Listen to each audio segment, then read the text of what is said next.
When I talk to MSPs, maybe the same for you as well, but service catalogs, in my opinion, when I'm hearing an MSP talk about it, they seem to be talking about it almost like it's a marketing asset, like it's a sales asset. Why is that a mistake? The big challenge is that your service descriptions are frequently called to by your service attachments or statement of works and incorporated by reference. So if you think of them as marketing materials and you're not precise with the wording and the exclusions, if it's all about the sizzle and none of the exceptions, then those service descriptions become problematic in the event of a dispute or a litigation or a renewal discussion with a customer where lack of clarity is not good for the business relationship and creates legal risk if things escalate to a problem.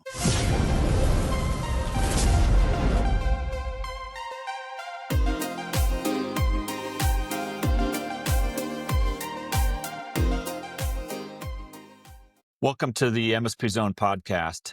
Today, we talk about service catalogs and service agreements. Too many MSPs can clearly describe what they do, but can't cleanly show how those services map to what they've agreed to deliver. Now, that's a brain twister for some people, but we're going to explain it and make that simple. What we're talking about is the gap between service catalogs and service agreements is one of the most common and costly sources of disputes, margin erosion, legal exposure, basically cyber risk for you as an MSP. And in this episode of the MSP Zone, we're going to dig into the practical relationship between service catalogs and service agreements, why MSPs must treat them as two sides of the same coin, and we're going to explore how a well-defined service catalog becomes the foundation for enforceable agreements, predictable delivery, and scalable operations. Joining us today is our old friend, Rob Scott.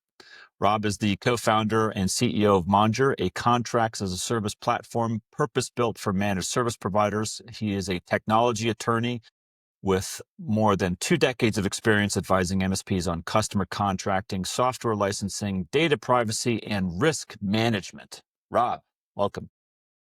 Thank you, Charles. Good to see you, buddy. Always a pleasure to be on with you. This is kind of a old topic for you and I, but as we were just talking earlier, it's nice to see the things we literally were talking about on stage at MSP World 20 years ago, and having people like just not really fully get it. Maybe a handful of people get it. And now this is becoming standard operating procedure, if not best practice in the community. It's just kind of nice to see these things evolve.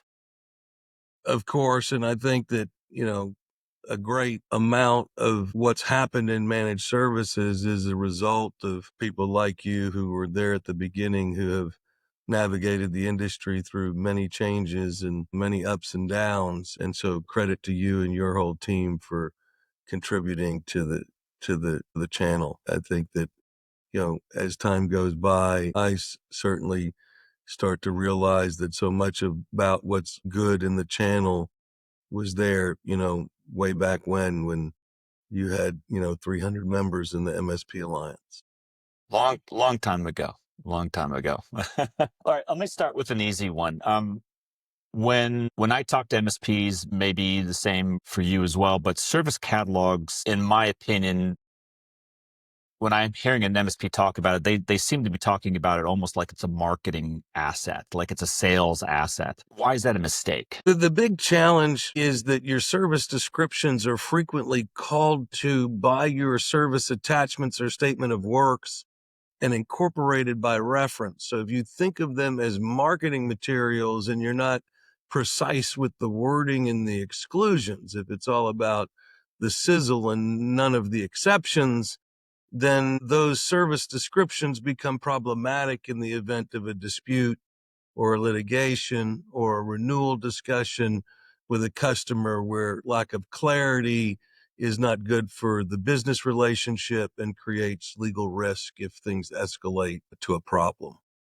So we should probably step back for those who don't have the patience to wait 60 minutes and hear all the gem of information, right? So we're going to give it to you right now, but a high level, Rob, if you will, could you just describe at a functional level, what is a service catalog and how does it relate to, and what is a service agreement? How do those two operate together? So a service catalog is a description of all of the services that you offer to your customers.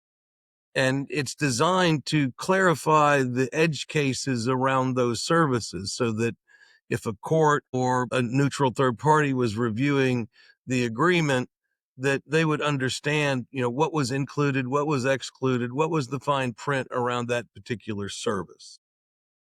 And so the way it relates to your service attachment is usually what happens is when you move with the service catalog or schedule of services, as we call it in Monger's terminology, then those service descriptions are incorporated by reference, meaning become part of the contract that you enter into with your customer.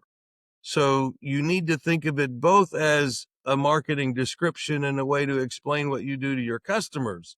But more importantly, if it is going to be incorporated by reference into your agreements, that a legal review is taken of those descriptions so that they don't overstate what it is that you're doing, so that in the event of an issue that arises, they can't go to your service descriptions and say, see, they said that their backup service would ensure that we didn't lose data, for example.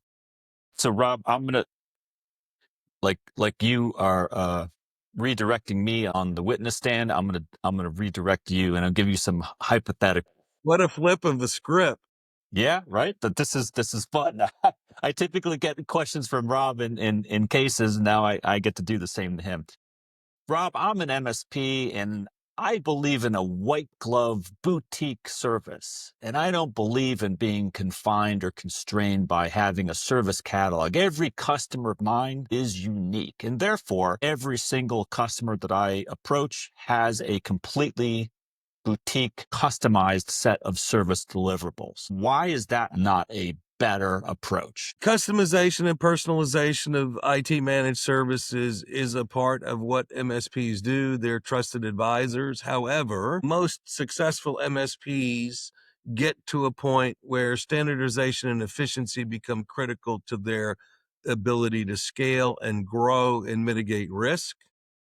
And so in managed services, best practices include standardization. And you can't be a standardized MSP with every customer getting a bespoke offering. And the more bespoke every customer's offering is, the more likelihood there is ambiguity, both among your team members and the customer, about what is and is not included and who's responsible for what, all leading to greater risk. And therefore, it just has become well accepted best practice is that as you mature your MSP, you build your stack around repeatable and standardized services that target your ICP.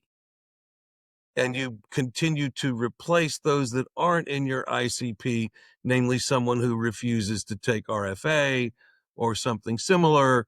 Those customers get replaced with customers that buy into your philosophy of what the stack should look like. And you train all of your people on standard vendor software and hardware so that you don't have your technicians having to jump back and forth from 6 firewalls. You standardize on one, for example. Perfect answer. So do you think that the bespoke white glove customized boutique, there's so many different names, but I hear it a lot, right? I hear it from the reactive providers mostly because it's their attempt to justify their lack of standardization. And here's a great example, right? They're delivering backup as a service, fairly common managed service across the globe, but the MSP uses vendor X, but a customer comes to them and says, I'm going to only work with you if you bring in vendor Y. or I don't like vendor X, I want this, or I want this tweak to what you do with backup as a service. And then the MSP capitulates, right? They give in, and then suddenly they have to figure out why is what I just did not bad. Do you find that that's a kind of a common rationalization for the service catalog creep, if you want to call it? 100%. I see that. And I also think that the boutique provider in managed services is more frequently being referred to as the micro MSP. The boutique, those that call themselves boutique, are typically either one man or less than 3-person shops. They typically are wear all the hats, including being very tactically hands-on in the accounts. And as a result, they have the expertise to maybe manage 3 or 4 different environments, and they take those environments as their customers give them. They're much more akin to a virtual IT person or an outsourced IT staffer than they are to what the industry has come to know sophisticated managed service providers, which are typically characterized by multiple IT experts on staff with multiple support and redundancy around both support and availability that the one man and or boutique provider simply is not even in the realm of providing. And so they call it both managed services, but there's a huge difference between my clients that have 700,000 in ARR and my clients that have 300 million. I mean, these are not even the same businesses other than in name. Let No, good point. So we're going to get to service agreements shortly, but let's focus on service catalogs and what a service catalog should look like. In an ideal scenario, what would you like? I mean, this is not just a website with a listing of I do backup as a service, I do endpoint protection, I do M365. What really is going into a good, well-crafted service catalog? I think that there's a couple of underlying principles that answer that question, and there's no one universal answer other than the application of these principles apply across the board. Number one, do your service descriptions reflect your current services? Right now, people are asking, do I have the right contracts for the AI age? I'm supporting Copilot. I'm helping clients with automation. I'm supporting Claude. I'm supporting OpenAI. Do my current agreements reflect the services that I'm providing today? Ask yourself that question every quarter, and you're on the good path of principle number one, which is they need to be up to date and updated frequently. Number two, do they align with your RMM? If you think about cataloging, you have some predecessor to the catalog is what you put in your RMM. And so I like to think about you sell what you manage and you manage what you sell. And in the ConnectWise world, that's why they used to call it sell and manage. Now it's CPQ and manage. But the idea is if you're doing it right, your service descriptions that become part of your contracts align with your management tools so that you can sell what you manage and manage what you sell. That's principle number two. Principle number three is that your service descriptions should be equivalent to the way you would write your services into a contract if your services were going to be in the contract and not incorporated by reference into the contract, meaning clear and concise language, no over exaggerations, all edge cases and limitations clearly articulated. And so that's the final principle. It has to be clear from a legal perspective. Do you So I love the three principles of a service catalog. Um, I'd like to start with the first. So quarterly, I get quarterly. I mean, 10 years ago, even that would have been astronomically people's heads would explode if they thought that they had to come up, like revise their service catalog every quarter because technology wasn't even moving that fast. Maybe it was starting to, but I mean, this is 2026. So it was 2016. I mean, we were barely out of the BPOS, Microsoft 365, evolution from on-prem, small business exchange server, right? I mean, are we really at a quarterly cadence where technology drives this type of new product feature that quickly? Can. It can. Not every provider will have evolving service descriptions, but let's think about what drives the need for change, and then each individual can evaluate frequency. Number one, usually when you buy new tools, it affects the way you deliver services. So at least every time you introduce a new tool to your stack, you need to evaluate what impact does it have on my service descriptions.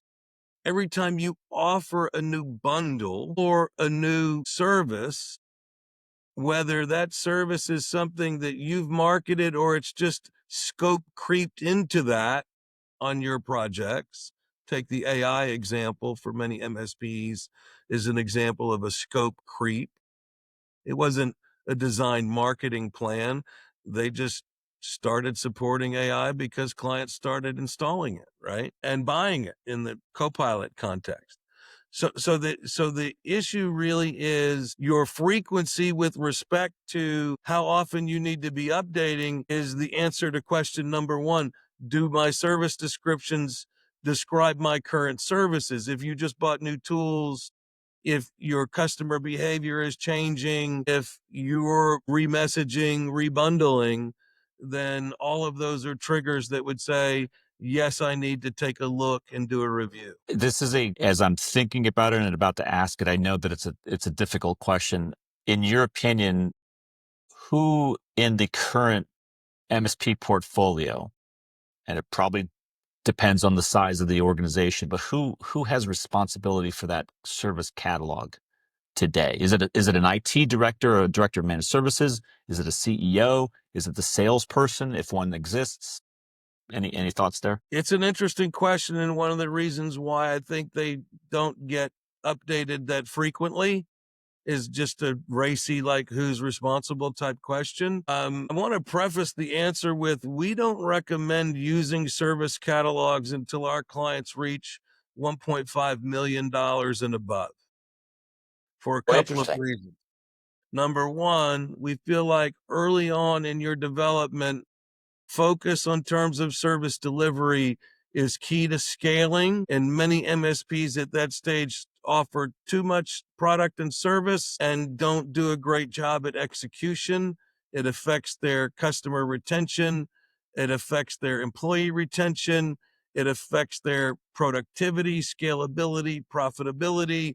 And for all of those reasons, we recommend a more simple approach to contracting where the service descriptions are actually in the contracts themselves. So but you're not saying don't have a service catalog of sorts, meaning that you can or cannot deliver a service. You're just talking about it's not in a separate document. It's only in the service agreement. Is that what I'm hearing? That's correct. Okay. Okay. And then standard descriptions that we provide. We don't want our smaller MSPs to take on the level of complexity, the level of lift. And we have found that it's easier for us to manage those descriptions and those documents than for them to have to try to manage a separate service description. As you get larger than 1.5 million, you may have multiple divisions. You may have, the need to very clearly articulate, what your services are and what they aren't. And by organizing them in a separate service attachment, you detach them from the legal agreements and you allow them to be updated with a greater frequency than the legal agreements themselves. And you can assign non-lawyers to work with the lawyers to take that lift. And that's why we then separate the service catalog. We call it schedule of services for everyone over 1.5 million. In terms of who should be responsible, ultimately it's the CEO or owner's responsibility to see to it that the service descriptions reflect their services. How that gets executed can be delegated in a number of ways, both to internal stakeholders and external providers, but ultimately it's the owner or CEO's obligation to see to it that the service descriptions align with the vision and services that the CEO envisions being offered under their brand and for their clients. I love that approach. I really do because yeah, I like the approach. You've now described the appropriate function of a service catalog. You've talked about the role of a service agreement in articulating that in a legal fashion to the customer, presumably for signature and binding agreement. Let's talk about the disconnect. We know what those two functions are when they are not in sync. Before we talk about how bad it could be, why would they not be in sync? I mean, you've talked about maybe a sequence like they're going too fast and they're updating. I'm assuming they're going to update the catalog and the service line or manipulate that more than they would the service agreement. Is that even a fair statement? Depending on the size, yes, I would say those MSPs that need a service catalog, one of the primary reasons that we build it that way is it's easier to manage separately from the T's and C's. And three, it needs to be updated frequently by non-lawyers. So, just roles. And Like a then salesperson? sales is involved. I would have sales involved. I would have ops involved. Like, is this really the way we deliver it? Is this like really the truth of how we handle these edge cases? Yeah. So that's why I say the CEO needs to own it because they're going to have the broadest visibility across the stakeholders that report to them as part of their leadership team to really get the alignment across sales, across support, across ops, right? Engineering, all the different teams need to be aligned on what that needs to be. And then the legal part is just to make sure it doesn't promise more than it should, that the wording is precise enough to where it's not creating warranties that don't exist. And sometimes it's just, wordsmithing primarily. But the other thing that we do to avoid the misalignment is we incorporate the service catalog, we call it the schedule of services, into the agreements. And the way we do that is in the order in the service attachment, we say that the services to be provided under this agreement are identified in the order and described in the schedule of services or service catalog. And by doing that, we eliminate the misalignment that's implied by your question, where the service catalog is a marketing and website thing, and the service descriptions reside in the T's and C's that nobody updates. And you get this misalignment where if there's a dispute, now the lawyers for your customer are pointing to your marketing materials that are in conflict with your exclusions in your service agreement. And now, as the lawyer, we're scrambling to make head or tail of these discrepancies by managing the service descriptions or schedule of services tightly. We're able to make sure that there's no drift between the descriptions that are appropriate for sales and marketing and what ultimately winds up in the contract. So you're talking about a website page, maybe a social media post, maybe an article that you wrote, maybe a podcast. It's something that from the sales or marketing division of your company, and that is in conflict with what the client actually signed up for. And that's the disconnect, is maybe the sales and marketing or operations of your organization is moving at one pace. The contracts are moving at a much more, shall we say, sluggish pace. Fair to say? Yeah, and that's a great way to think about it.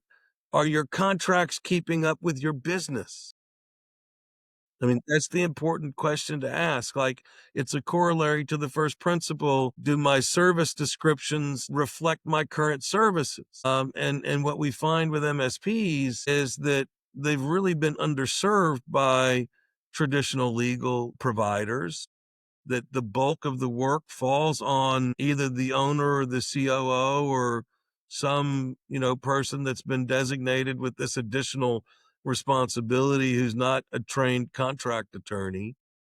And so they wind up having to do a lot of self-service. And given the level of complexity that we've seen over the years, it becomes a huge challenge for them to just keep up with all of these moving parts. And the risk that you've identified is that if something goes wrong, then the plaintiff's lawyers are going to be using these, innocent sort of failure to keep up with things as a sinister sort of way to gain leverage in a court case potentially. Yeah, yeah, and for those MSPs watching, listening out there, don't think that they don't look back and scour the emails, right? You said this in an email that, or the salesperson said we would get this. Those things I think are all something to consider. Rob, how you touched on it briefly before, but I do want to get back to it now that we've kind of fully covered service catalogs. You call it scheduled services, but those are interchangeable terms. Scheduled services, service catalog. Yeah, Okay. the schedule of services is just, one of the terminology that we use at Monger, but the category is definitely a services guide or services descriptions. I think they're all pretty interchangeable. Yeah, yeah. So I still believe, because we still come across them today, and we still come across this in even larger or MSP organizations. So it is not a size issue.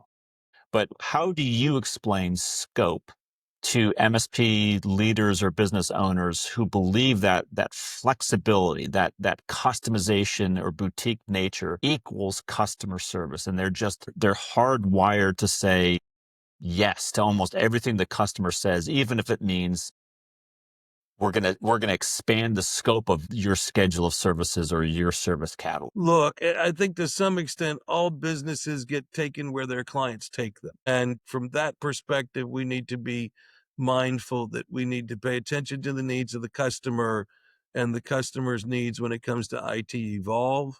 And as MSPs, we need to make sure that we're serving business clients with business outcomes tied to tangible ROI, both increased profit and cost savings. That being said, the most successful MSPs are the ones that standardize and they bring a very specific set of solutions that's been hardened over a lot of at bats with a particular size business or vertical segment.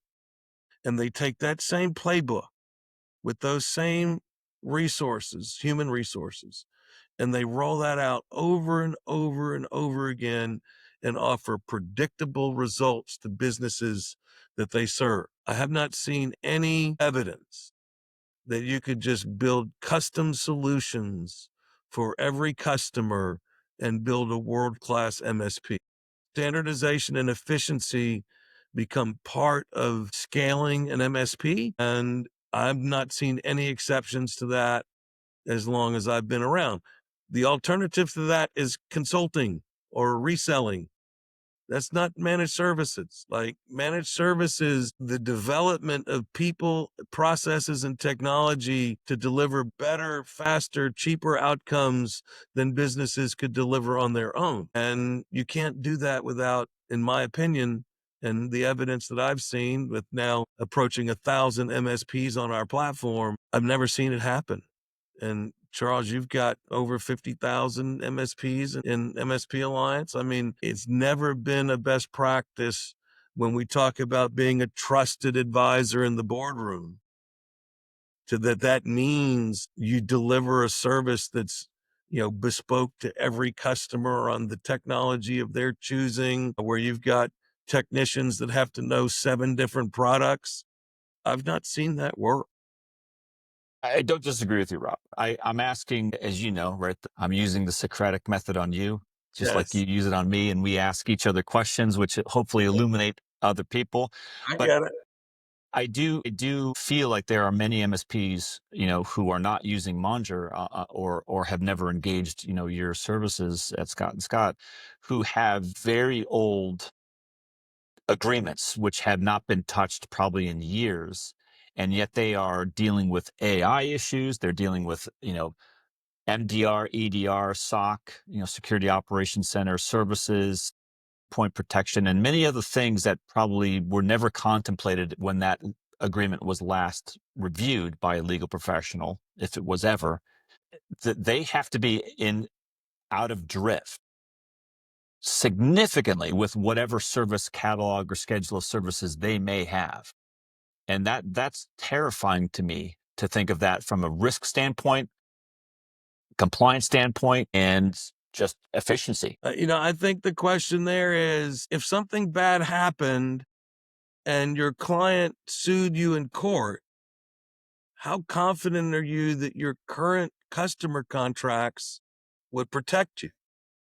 If the answer to that is, I'm not sure, I'm not that confident, then get in touch and I'm happy to take a review of what you're using now and tell you how it compares to best practices for managed services.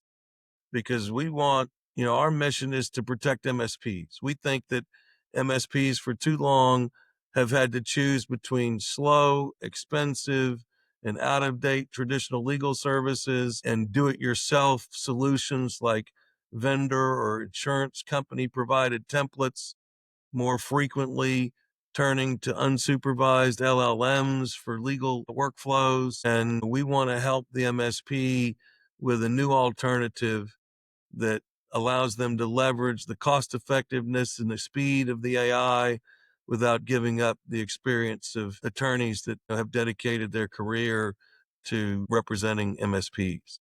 Yeah, yeah. I'd like to ask one final question on the cause of disconnect between service catalog, schedule of services, and a service agreement. And that would be, I'm trying to think of a good way to describe this. How it's not click to bind, it's incorporating by reference a master service agreement and a service agreement, which you're very familiar with, and may need some brief explanation in your answer.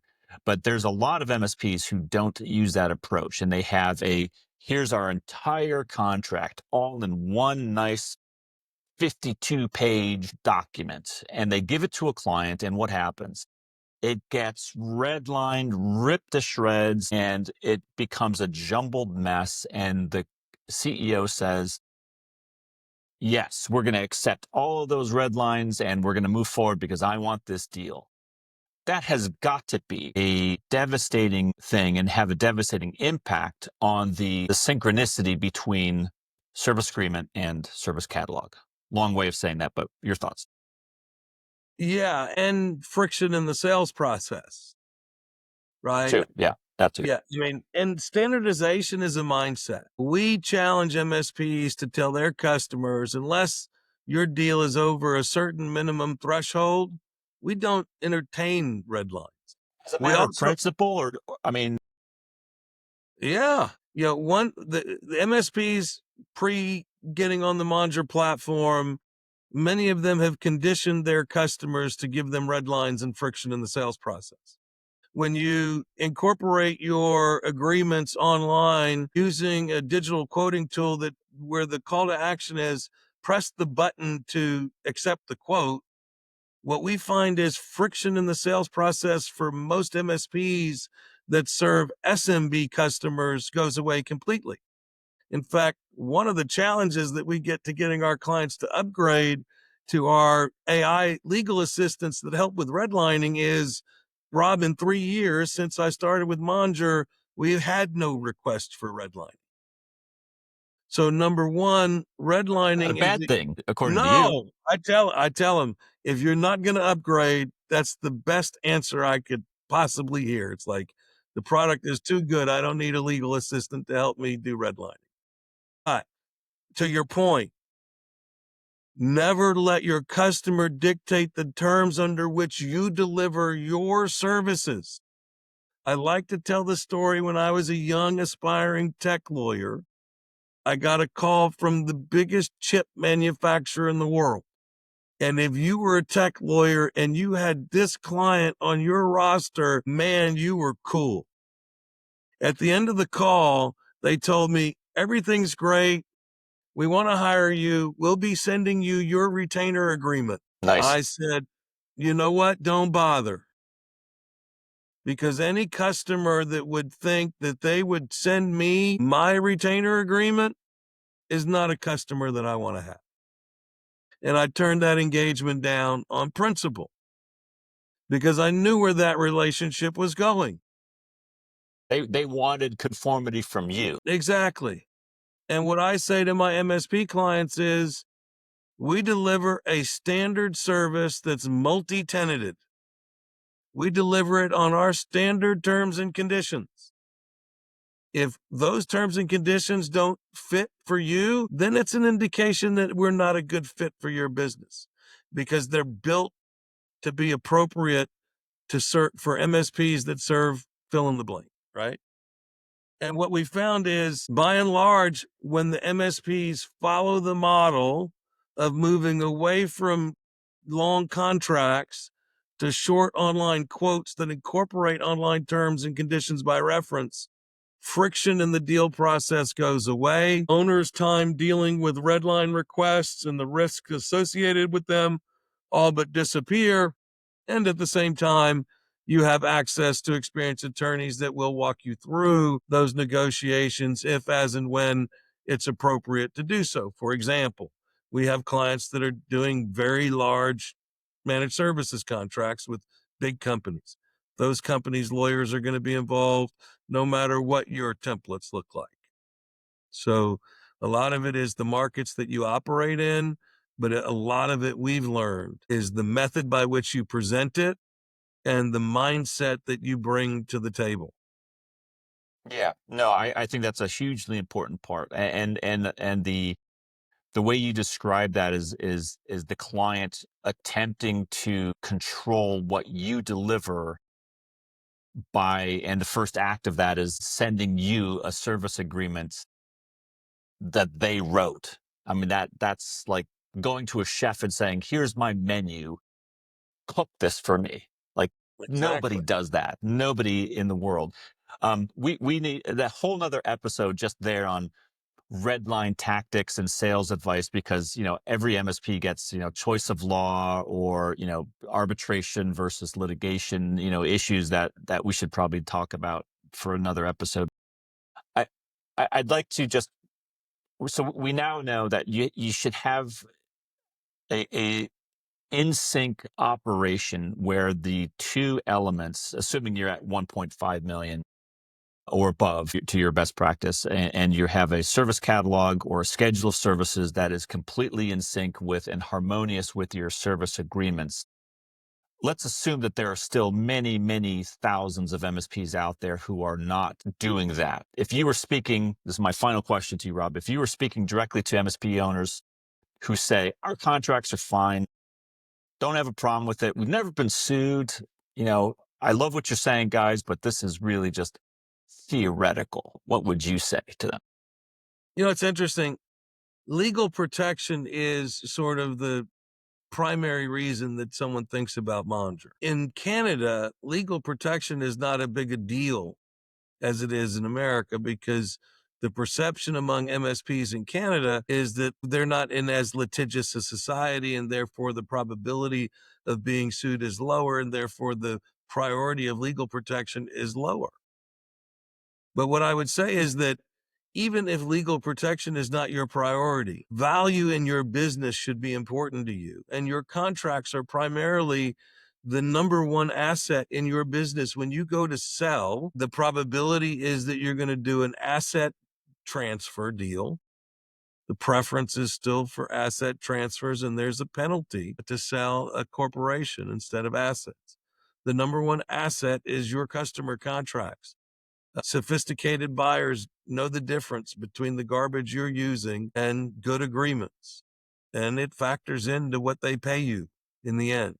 And so even if you never get sued, having great agreements that are built for M&A, that are built for value creation, that are built for standardization and efficiency, that enable contract intelligence, leveraging AI, are all good things for your business, even if you never have a dispute. So legal protection is one level of maturity. Standardization and efficiency is level 2. Automation through intelligence is level 3. And with Mondra, we meet the MSPs where they are. We have, again, clients that have 15-year-old agreements and other clients that buy 50 MSPs a year and have robust compliance and legal departments. And it runs the gamut. So the key really is the question: will your current contracts protect you in court? Because if the answer to that is yes, even if you never go to court, they're going to increase the value of your business when you go to sell it or do a business transaction or a merger or need to borrow money. Anytime a business is subject to due diligence, your customer contracts will be part of that due diligence. And having contracts that are static is to your disadvantage. And having contracts that are dynamically updated, including your service descriptions, is to your advantage. And I can think of one more use case scenario that has nothing to do with being well prepared to defend against a frivolous lawsuit, perhaps any type of litigation or dispute, but it is a compliance outcome. And that is any MSP that is not on the Mondra platform and or does not have a harmonious link between their service catalog and their service agreements, they're going to have a heck of a time going through something like cyber verifying, getting any type of compliance outcome. SOC 2, CMMC, ISO, these are all going to ask fundamental questions related to everything that you brought up, Rob, but not from a legal standpoint, but from a risk, efficiency, and just a control validation standpoint. So a lot of reasons to do it, what you're saying. Yeah, and a lot of MSPs will get to the end of their career and they'll be nearing time to retire. And they'll be wondering why they can't sell their business. And most of them that can't sell have one thing in common: they don't have their customers on market and industry standard contracts, and therefore they're stuck. And so whether you're a growing business that's not going to be sold at any time soon, or you're planning a near-term exit, your customer contracts are the foundation of value for your MSP. I agree more. Hopefully, we have done a good job in a little less than an hour in describing a monumentally important, but admittedly somewhat complex topic. I think Rob, you brought up some really good points. If you're a smaller MSP, you can still do this, but just don't. You still have a service agreement, and your service catalog is just incorporated in that. I probably made a hash of it, but contact the folks at Mondra and they'll get you squared away if you're sub 1.5 million. But you still should have a service agreement with a listing of all of your services in it. That's still right to be compliant, to be legally risk averse, and all the other things that Rob talked about. You should have those. If you're above 1.5 million, great reasons to be on your platform and just make sure that you are always in constant synchronicity between agreement and service catalog. Love it. Well, Charles, I also want to extend to all of your listeners that if you're wondering about your contracts, if you want to get an assessment of where you stand, we will do a free MSA review for any listener of the MSPZone, for any member of the MSP Alliance. We'll be happy to do a complimentary full review of your current agreements, benchmark them against our industry practices, and with no obligation, explain what incremental legal protections and compliance benefits they would get if they were to consider a service like Mondra. Love it. Love it. Love it. Everybody should do that. Hope you enjoyed the podcast. Until next time, be safe, get certified, get contracted. See you next time.